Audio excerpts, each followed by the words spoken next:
This week's Parsha, Parshas Chayei, tells us of the incredible union of Rivka and Yitzchak, and many psukim of the Parsha speak about how Eliezer worked really hard to try to figure out, is Rivka the right one for Yitzchak or not?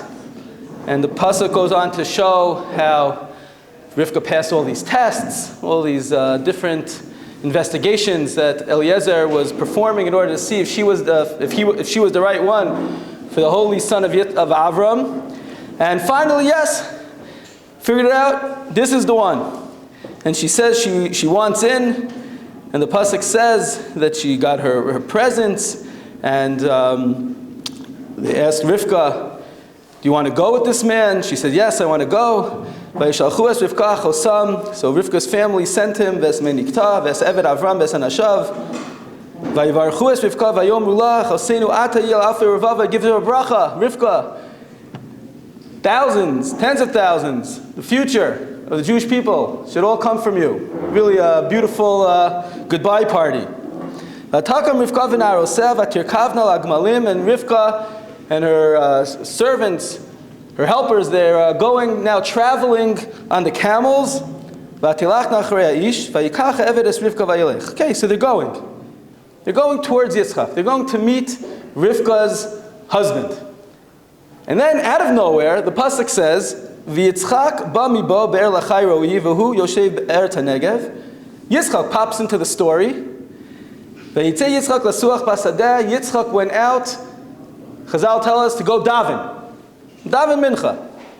He came out into the field to daven mincha, and Rivka's coming this way. Yitzchak's over here davening. Rivka sees him. So, whoa, like this awesome sight. She falls off, and they go home together. Okay. Question is, what's so significant about Yitzchak coming to daven at this point?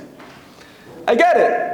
Rivka's coming, there's this whole build-up, she gets sent off, she's coming, she's on the way, and she bumps into Yitzchak. That's enough. Why did the Torah have to tell us that Yitzchak was coming at this point to daven? It's almost like a distraction from the main part of the whole story. So I think the idea is as follows, and this is an important lesson that we have to review in our lives. And that is, there's a basic question when it comes to Tefillah, to our davening. And we know that Hashem, already Rosh Hashanah time, Hashem knows what's in store for us. He knows what Rasman is going to get and what Rasman's not going to get. So then what's the whole point of Tefillah? If it's already set, it's already there, it's what's going to come to me, how much is going to come to me, what is the point of me coming forward and davening? So the Ramchal asks this question, and the Ramchal answers that in order to access, in Derech Hashem, in order for me to go ahead and access this treasure chest, there's a treasure chest sitting there, has my name all over it. But in order for me to go ahead and access it, I need the key. The only way that I could open up this fortune that is due to me is if I go ahead and make one move to Hashem. I go ahead and I daven. Meaning it's all sitting there, ready for me with my name on it, but unless I go ahead and I ask for it, it's not going to come. That's what the Ramchal says. It's as simple as that. We just have to go ahead and ask for it. And in essence, really, everything that we do in life. We're about to sit down with a chavrusa. We want to have hatzlacha. Okay, it could be that it's already destined for us to have a successful study session. All we need is a 2-second, Hashem, please help me out and understand everything that's going on. And then go, boom. I make one move to remind myself and that it's coming from Hashem. I connect to Hashem, and that simple, short move allows for the shefa, for all the bracha to come down. And I think that's what the Torah is hinting to us over here. The bracha, Rivka, was coming. She was on, the whole train was coming.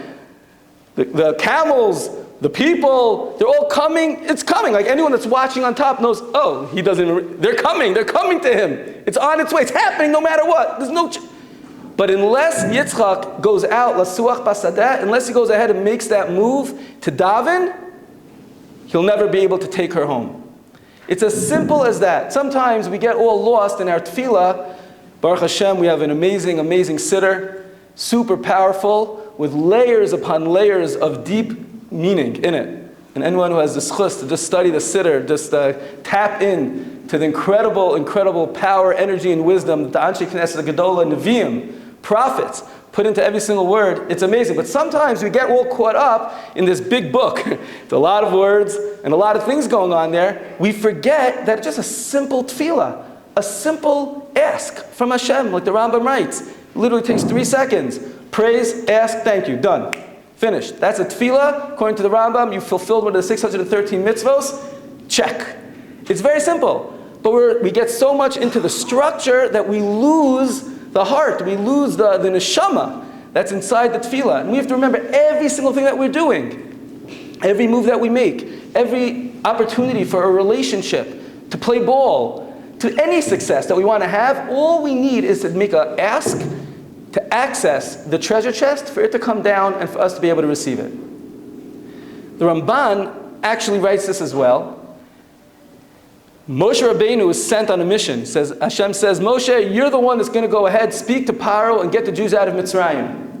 And Moshe responds, me? Kavad peh anochi. I have a speech impediment. I can't be now the spokesman for the Jewish people. I can't speak. And Hashem gives him a whole Musar shmuz. So the Rishonim ask, why didn't Hashem just cure him? I mean, Hashem could do anything, and he's about to do these wonderful miracles. Why didn't Hashem just cure Moshe's speech impediment, and everything could have been smooth? And the Ramban, in one of his answers, says, simply because he never asked for it. If Moshe would have asked Hashem, can you please cure my speech impediment, which was caused at birth, it would have gone away instantaneously. A simple ask can give you something that's already there. Hashem wants to give it to us. But we have to just ask for it. We have to make that move towards Hashem. And that accesses everything that we could get. So I heard an amazing story. I have told this over a few times here. But it's a mitzvah, I think, to say again and again.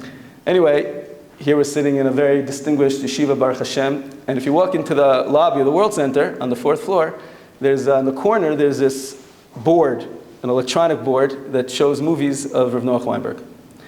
And on the bottom of the board are names of people that partnered in donating money towards the yeshiva in order to allow this board to happen after Rav Noach passed away. So there was it only went to an exclusive group of people that were very, very close to the Rosh Yeshiva, Zechat Tzaddik Livracha. And there was one guy who very much wanted to be part of it.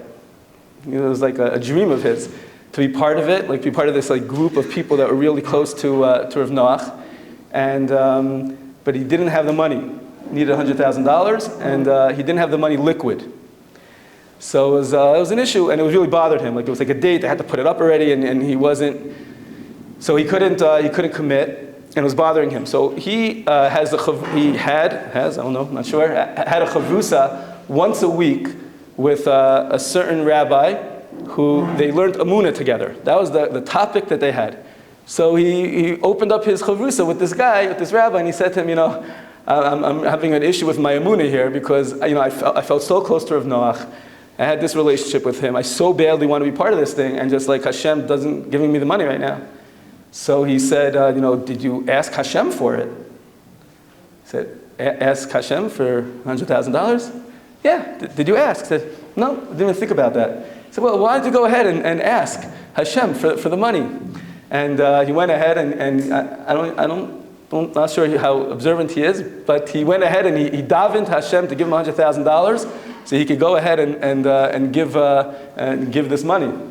And literally, a day or so after he went ahead with this tefillah, his accountant called him and told him that he made a mistake with his tax returns, and he was going to get a return back for like $103,000, which covered the cost of the transaction plus the $100,000. Even though he could have used that money liquid, he said that was clear, coming straight from Hashem. Took the money and sent it over.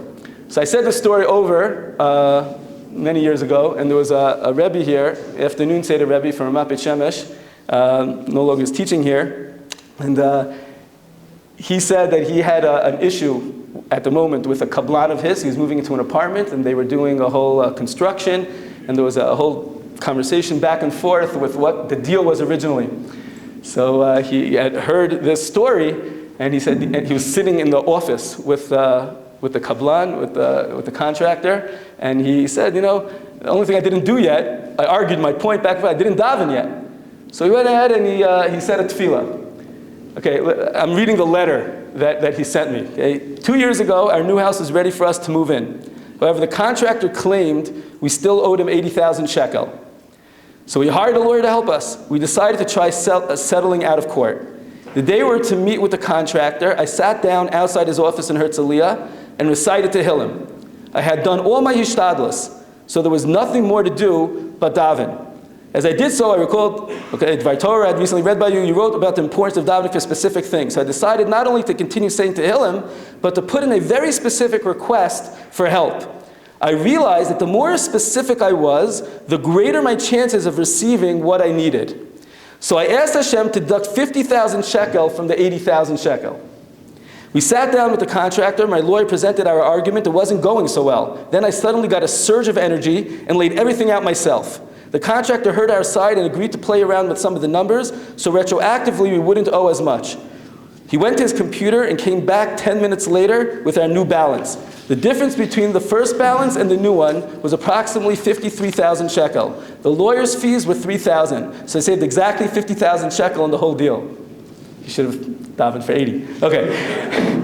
Anyway, the idea is as follows. We sometimes are so disconnected from our ability that we're just like in rote. You know, we're getting things, we're gaining things, we're moving forward, we're learning, it's going well, Baruch Hashem. When something doesn't go well, then we like start to daven, daven for specific people, specific instances, right? But we have to realize that even the good, every little thing that we could get, all we need to make is that one move forward. So we should try as hard as we can to, besides enhancing our tefillah, shachris, mincha, and ma'ariv, but we should also try to enhance our tefillah throughout the day, to try every single moment to just make that little move to HaKadosh Baruch Hu, and B'ezrat Hashem, He will answer all of our tefillos, and we should just continue to have the incredible success that we all are meant to get.